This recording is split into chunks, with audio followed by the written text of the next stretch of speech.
قل هذه سبيلي أدعو إلى الله على بصيرة أنا ومن اتبعني وسبحان الله وما أنا من المشركين۔ اعوذ باللہ من الشیطان الرجیم، بسم اللہ الرحمن الرحیم۔ کبیرہ گناہوں کے حوالے سے گفتگو چل رہی تھی۔ اللہ کے نبی صلی اللہ علیہ وسلم نے مختلف مواقع میں مختلف تعداد گناہوں کی ذکر کی ہے، کبیرہ گناہوں کی، اور کسی بھی حدیث مبارکہ میں گنتی یا عدد مقصود نہیں ہے، بس موقع کے مطابق جہاں پر جتنے گناہوں کا تذکرہ مناسب تھا اتنے گناہوں کا تذکرہ آپ فرما دیا کرتے تھے۔ چنانچہ بخاری اور مسلم شریف سے چند ایک احادیث لی گئی ہیں۔ اللہ کے نبی صلی اللہ علیہ وسلم نے ایک موقع پر ارشاد فرمایا کہ کیا میں تم کو کبیرہ گناہوں میں سے بھی بڑے بڑے گناہ نہ بتاؤں؟ تو صحابہ کرام نے عرض کیا کہ اللہ کے رسول ضرور بتائیے۔ تو آپ نے فرمایا کہ سب سے پہلا اللہ کے ساتھ کسی کو شریک ٹھہرانا، یہ سب سے بڑا گناہ ہے۔ نمبر 2، والدین کی نافرمانی کرنا، اور نمبر 3 کہ جھوٹی گواہی دینا۔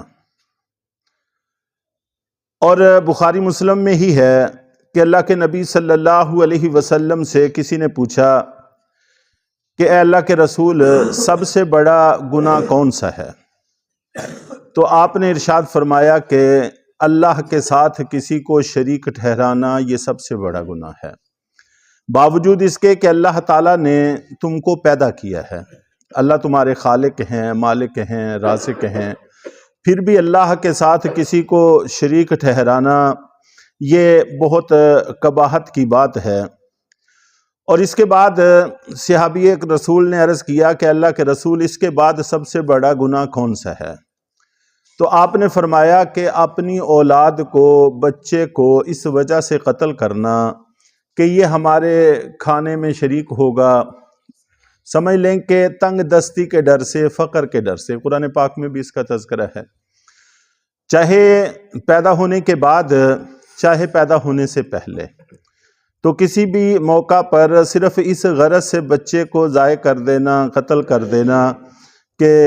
کل کو اس کی ضرورتیں کون پوری کرے گا، یہ شرک کے بعد سب سے بڑا گناہ ہے۔ جو بھی دنیا میں آتا ہے وہ اپنا رزق لے کے آتا ہے۔ بحیثیت مسلمان ہونے کے ہمارا عقیدہ اور نظریہ ہے کہ کوئی کسی کا نہیں کھاتا،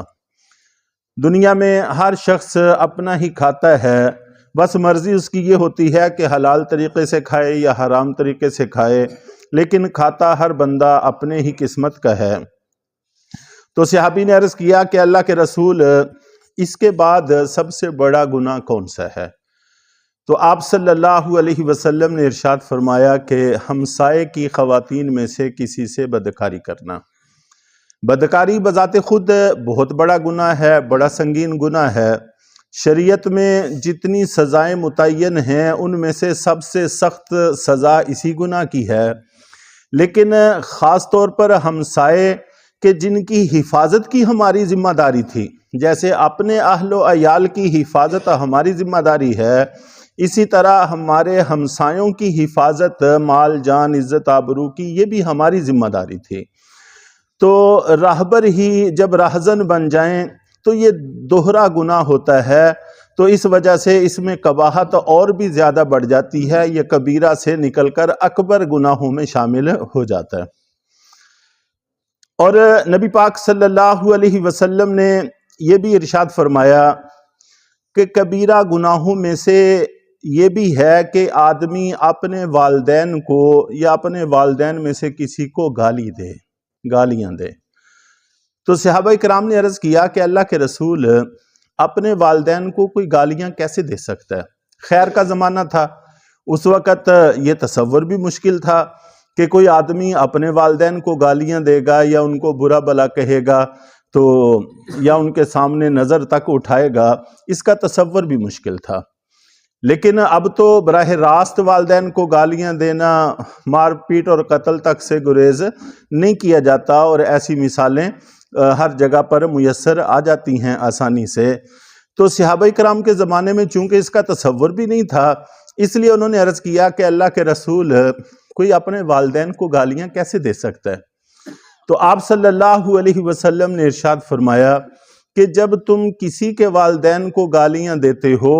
تو بدلے میں وہ تمہارے والدین کو گالیاں دے گا، تو سبب تم ہی بنے ہو، تو گویا کہ تم نے خود اپنے والدین کو گالیاں دی ہیں۔ تو سبب بننا یہ بھی گالیاں دینے ہی کی طرح ہے، تو اس کو بھی نبی پاک صلی اللہ علیہ وسلم نے کبیرہ گناہوں میں شامل فرمایا۔ اور اسی طرح ایک موقع پر نبی پاک صلی اللہ علیہ وسلم نے یہ بھی ارشاد فرمایا کہ کوئی بندہ دارالکفر سے دارالاسلام کی طرف ہجرت کر کے آ جائے، کافروں کے ملک کو چھوڑ کر مسلمانوں کے ملک میں آ جائے، وہاں پر آ کر آباد ہو جائے، تو دوبارہ دارالاسلام کو، دارالہجرت کو چھوڑ کر کفرستان میں جا کر آباد ہو جانا، یہ بھی کبیرہ گناہ ہے۔ اور ایک موقع پر آپ نے ارشاد فرمایا، کئی سارے گناہوں کو ایک ہی حدیث میں غالباً تقریباً 9 گناہ شمار فرمائے، کہ اللہ کے ساتھ شریک ٹھہرانا کبیرہ گناہ ہے، اور قتل ناحق یہ بھی کبیرہ گناہ ہے،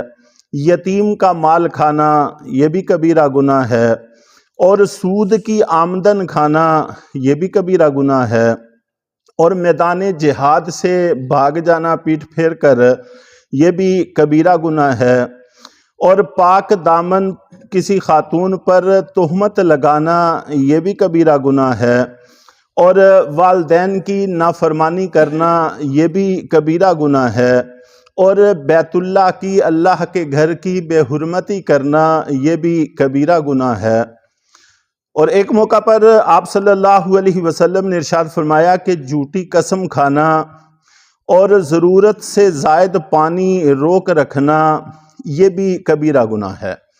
ایک آدمی کے پاس ضرورت سے زائد پانی موجود ہے اور دوسرے شخص کو پانی کی ضرورت ہے، تو اس کے پاس ضرورت سے زائد ہے اور اس کو پانی کی ضرورت ہے، پھر بھی اس کو پانی نہ دے استعمال کے لیے، یہ بھی کبیرہ گناہ ہے۔ اور آپ صلی اللہ علیہ وسلم نے اسی حدیث میں فرمایا کہ جادو سیکھنا یہ بھی کبیرہ گناہ ہے، جادو کرنا یہ بھی کبیرہ گناہ ہے، شراب پینا یہ بھی کبیرہ گناہ ہے،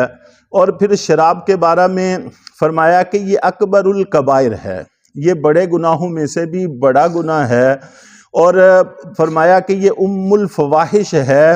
ہر بے حیائی کی جڑ ہے۔ جب انسان شراب پیتا ہے پھر مستی کے عالم میں اس سے کسی بھی گناہ کی توقع کی جا سکتی ہے۔ اور آپ نے یہ بھی ارشاد فرمایا کہ کسی مسلمان بھائی پر ایسے انداز سے انسان عیب لگائے کہ جس سے اس کی آبرو ریزی ہو، مجلس میں، بڑی محفل میں، لوگوں کے سامنے کسی بھی طریقے پر اس کی کوئی برائی ذکر کرے کہ جس سے اس کو شرمندگی اٹھانی پڑے، تو یہ بھی کبیرہ گناہ ہے کہ اپنے مسلمان بھائی کو بلا وجہ شرمندہ کیا۔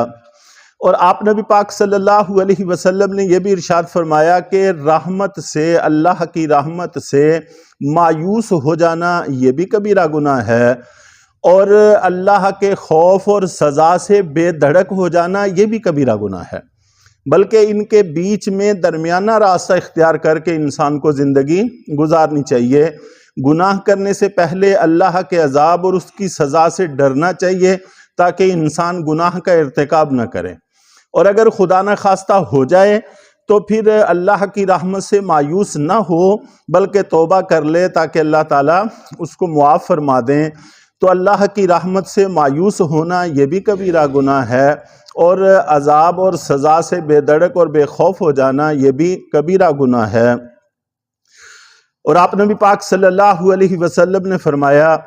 کہ کسی وارث کا حصہ کم کرنے کے لیے یا اس کو وراثت سے محروم کرنے کے لیے وصیت کرنا، یا کوئی بھی ایسا اقدام کرنا کہ جس سے اصل وارث تک اس کا حصہ نہ پہنچ سکے، یا پہنچے تو پورا نہ پہنچ سکے، تو یہ بھی کبیرہ گناہ ہے۔ تو اس کا بھی ہمارے ماحول میں بہت زیادہ معاملہ پایا جاتا ہے۔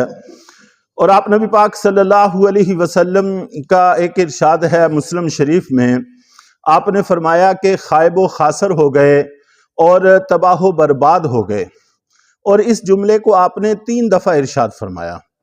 تو حضرت ابو ذر غفاری رضی اللہ تعالیٰ عنہ بیٹھے ہوئے تھے، انہوں نے عرض کیا کہ اللہ کے رسول، یہ کون ایسے لوگ ہیں جو محروم القسمت ہیں اور تباہ حال ہیں جن کا آپ تذکرہ فرما رہے ہیں؟ تو آپ نبی پاک صلی اللہ علیہ وسلم نے چند لوگوں کا ذکر فرمایا کہ جو تکبر کی وجہ سے اپنے کپڑے کو ٹخنوں سے نیچے لٹکاتے ہیں، اور اسی طرح آپ نے فرمایا کہ جو خرچ کرنے کے بعد، اللہ کی راہ میں خرچ کرنے کے بعد احسان جتلاتے ہیں، اور آپ نے یہ بھی ارشاد فرمایا کہ جو جھوٹ بولنے والے ہیں، اور اسی طرح آپ نے فرمایا کہ عیالدار ہونے کے باوجود کوئی بندہ تکبر کرے تو یہ بھی انہی میں شامل ہے، اور دنیاوی مقاصد کی غرض سے کسی کی بیعت کرے یہ بھی اس میں شامل ہے۔ بیعت کسی کے ہاتھ پر کرنا اخروی مقاصد کے لیے ہونا چاہیے، خیر کے مقاصد کے لیے ہونا چاہیے، دنیا حاصل کرنے کے لیے نہیں ہونا چاہیے۔ بہرحال مختلف احادیث میں آپ نے اور بھی بہت سارے گناہوں کا تذکرہ فرمایا، تو بخاری شریف سے اور مسلم شریف سے چند ایک احادیث لے کر آج ذکر کی گئی ہیں۔ تو مقصود تعداد اور گنتی نہیں ہے، مقصود یہی ہے کہ اللہ تعالی ہمیں ہمہ طرح کے گناہوں سے محفوظ فرمائے اور عمل کی توفیق عطا فرمائے۔